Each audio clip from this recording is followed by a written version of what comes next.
Hello, welcome to episode 4 of Jen's Musings. I am, as always, your host, Jen, and today I have a few things I want to talk about. So, first, I just wanted to talk about um, the telemarketer call I kept getting yesterday. It was beyond frustrating. It was like 16 of them, like 17 of them, back to back to back. And they were all from this health benefit something company that I've never heard of before, asking for my information so they could see if I'm eligible for this benefit that their company has or whatever. And I kept telling them no because 9 times out of 10 it was going to be Medicaid, Medicare, or another benefit I would not be eligible for. And I wasn't giving them my information to look up for them to just say I don't get it. I'm not eligible. I don't qualify. And it felt sketchy anyway because I've never heard of you before and you're asking for my personal information. I don't think so. And so I kept telling these people I didn't want any more calls from the company. Nobody from this company, from Health Benefit Advisor or whatever it was, nobody from else from there needs to call me back. I can't get the benefit. I don't want the benefit. I don't want any more phone calls. I don't want to talk about it, and I'm not giving you my information. And they kept calling back. And so the 17th lady, I tell her the same thing. I'm not eligible for this benefit. I don't want any more calls. And she was saying, I just need to look up your information so you can see if you qualify for the benefit. No matter how many times I said I don't want the benefit, I don't qualify for the benefit.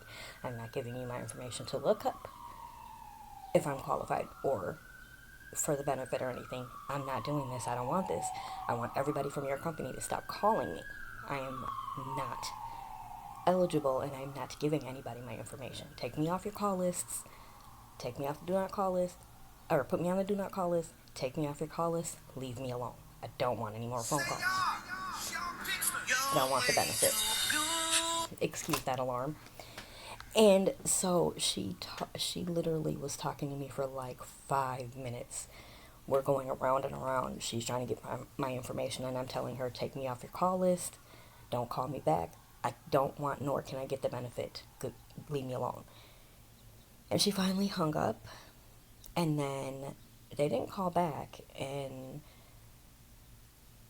as soon as I could, I blocked that number and every other number matching that number because it was always the same area code and the same prefix. And so I blocked all of them that had it. And then I also turned on modes and routines because I have them set up to where I can still do what I have to do on my phone. I can still hear my sound. I can still get my alarms. My family and friends can call me, but nobody else will come through, and I won't get a whole bunch of notifications or anything like that. So I can either focus on work or focus on what I'm doing, my TV program or whatever, or I can sleep. And um, so I did that, but even before that, I didn't get any more phone calls back from them. So hopefully, they finally did take me off of their call list. But even if they didn't, they are blocked, and do not disturb is going to keep them from being able to call me. So, but it was just very irritating. Now, my other thing is, I was on the way to get my brand new glasses. Aren't they cute? And, or on the way home. And the traffic was so high because we left at like 3 something. And so I didn't get done getting my glasses like 4 o'clock by the time we were almost home, like by the time we were at this particular part of the drive. And people were holding up traffic, just their car just sitting in the way. Some lady parked, and instead of, pulling up, doing a parallel park where you're parallel to the cars and the front of your car is not in the middle of the traffic lane, she does it like a Y, and her whole car is blocking traffic while she's backing into her parking space. It was ridiculous. It was the worst parking I've ever seen. And I don't even have my driver's license. I still have a learner's permit. And I still know that's not how you park along the side of a street while there's traffic going past. So it was kind of ridiculous. And then, like I said, the car is holding up traffic, and one of the cars that was holding up traffic The guy literally got out of his car, went to the other car, put something in the back seat, and then got back in his car. In his car. Now, if traffic would have started back moving while he was doing that, his car would have got smashed up and he would have got hit. So, like, I didn't understand the whole purpose of that in the middle of busy traffic. And the other car was supposed to be in the turn lane, wasn't in the turn lane, and was blocking the straight lane until they could turn. And, like, why wouldn't you move over? So, it was very frustrating. And then we had the bus we were on the side street, and then there was a busier street. And the bus on the busy street was holding traffic behind it. So the bus on the side street could turn into the busy street. It was ridiculous. And we were behind the bus. We ended up pulling like around the bus, but we were like behind it at first. So it sucked. It was not cool. And then it was just a whole lot of crazy driving. And then we finally got home, and it was a lot, but we finally made it home. And there were also those cars that they don't stop at the corner, and it looks like they're going to drive into the intersection before they stop. Like, it looks like they're going to be in front of your car before they stop at the supposed to be a stop sign. And you think you're going to literally like T-bone them. That happened. I saw that twice in my boyfriend's car. I've seen it several dozen times in various Lyft rides that I've had. It's just like the stop sign is, you're supposed to stop before you get to the stop sign, let alone stopping after the curb. You're not even supposed to stop after the stop sign, let alone stopping after the curb. And then you're not supposed to block the crosswalk. Like, you're not supposed to stop on top of the crosswalk so that the pedestrians can't cross the street. When you get the red light, that's the pedestrian's green light, and you are not supposed to be across the crosswalk when they need to cross the street. And that's another reason why the stop sign is where it is, because you stop before the stop sign, so you're not in the crosswalk, and so you're not in the traffic. That's the purpose. And they will go right past it, and you will think they're going to keep going past into the street you're driving on, where they're going to get T-boned, and it's like, I've never understood it. And 9 times out of 10, it's because they're speeding, and they don't have enough time to stop at their stop sign like they're supposed to, because they're going way too fast. Like, literally are on a 25 mile per hour street going like 35 or 40. And then they can't stop before they get to the other street that is actually 30 miles per hour speed limit on that street. And they can't stop yet because they're already going faster than they even should be on the street they're coming up to the intersection with. So, like, it doesn't make sense. That frustrates me, and it makes driving so nerve-wracking. And this is a large part of why I don't have my license yet, because it's very nerve-wracking, and I am very nervous in the car due to some, past traumatic almost car accident type situations. So it's hard for me, and that's why I still don't have my license yet, but I am going to get that thing one day. But anyway, the other thing that I wanted to talk about, there's 2 things with work. One of them is when you have coworkers that you both use a certain piece of equipment, and then they feel like it's just like they own the piece of equipment and they do whatever they want with it. In our case, there is a cart that is in the kitchen that the bar and kitchen staff use, but so does the front desk. And I cannot move the coffee from the kitchen to the coffee bar and take the empty coffee urns to the kitchen from the coffee bar. I can't do that without a cart. And so I use that cart in the kitchen. But the kitchen and bar staff, the food and beverage staff, will use that cart and just leave it wherever they were done using it. For instance, the bartender last night used that cart to take the garbage out and left it by the door that she went out of to take the garbage out. And then she just got in her car, dumped the trash in the dumpster out in her car, and left. And that cart was still sitting inside of the door by the dumpster. So I had to cross the entire hotel from the lobby, from the front desk, all the way across the hotel, way in the back, to the back door where this dumpster is to get that cart from the inside side of the door and go get that cart and take it all the way back to the kitchen and then get the coffee to not even the kitchen, to the coffee bar, which is further, and then get the old coffee urns, take them in the kitchen, empty them, put the empty ones on for coffee, put the filters in and the whole thing and make coffee, and then take that coffee and put it at the coffee bar.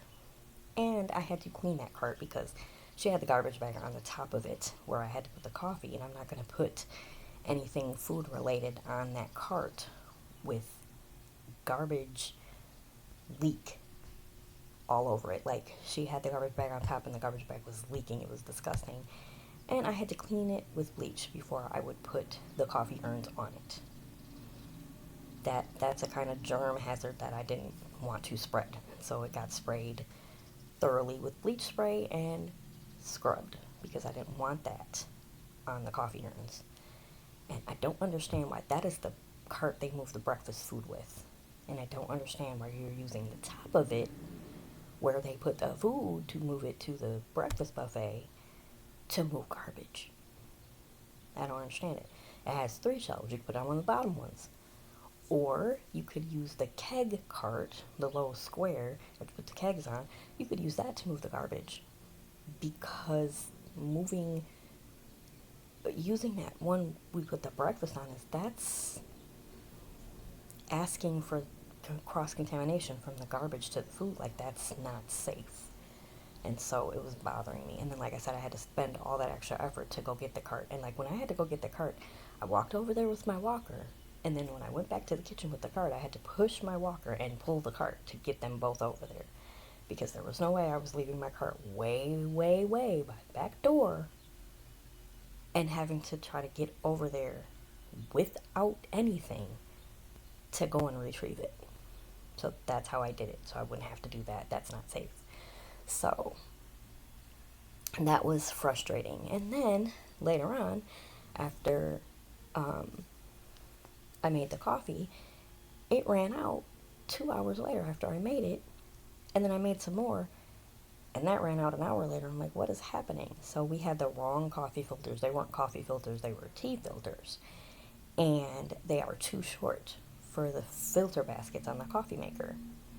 And so the coffee grounds spill out of it, and then they clog up, like the coffee, and then the coffee doesn't come out.